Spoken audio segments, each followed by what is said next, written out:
Seems to happen in my experience with those that I have the privilege to work with amazingly often, where one small error, like 15 minutes wake up, will just lead to this series of horrible decisions because they feel like, you know what, I already messed this up. What difference does it make? I might as well just let it come completely unglued and I'll figure it out later and get back on track later. It's like, whoa, right now you're at a moment in time when you can stop, you can detach for a second, realize that this is 15 minutes that can easily be made up. And this is just an example. This could be anything. You can make that up. What's critical is right now, in this moment, right now, you're at this crossroads where most are going to off ramp and make things worse. You have a chance to not only learn from what just happened, but get back onto your track now. I love it. That is so motivating, like so inspiring and so helpful to a lot of people listening. I mean, somebody says, "Oh, I had a bad day," and you're like, "Did you really, or was it a bad 15 minutes?" There's that belief where you can split the day up into 4 block periods. So if you have a shitty first 9, like say 7 to 9, you know that you've got 10 to 12 to that block to reset, restart, and recalibrate. And I love that kind of thinking. It's like, it's not the end of the day. If you have one mistake, learn from it and then look back and go, okay, that's how I'm going to fix it. I love that kind of approach. Now, for people who are thinking, I'm going to get your book, I'm fucking pumped up, I'm going to do this, this, and this.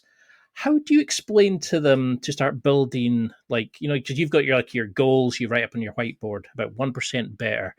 How do you get them to be self-honesty, discipline in their life to actually get to a point where we can build the combat chassis in the gym, we can get the diet on point, we can start moving? But how do we start getting to a point where we're disciplined enough to really take the teachings from the book?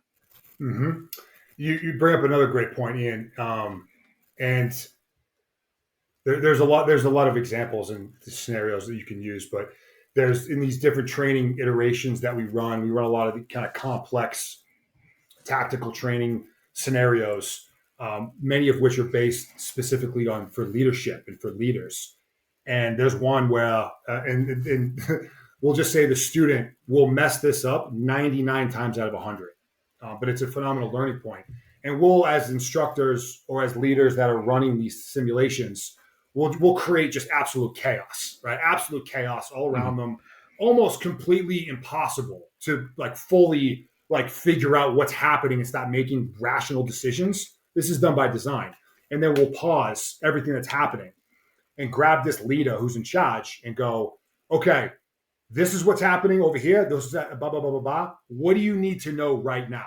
What's your most important thing that you need to know right now?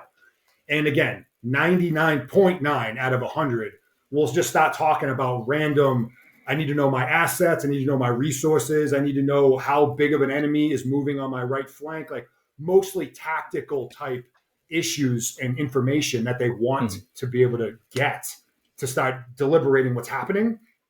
And the answer is, you need to know where you are right now. You need to know your status before you can deal with any of this other stuff. Where are you? What's your situation? Are you in enemy fire right now? Are you in a position to assess what's happening?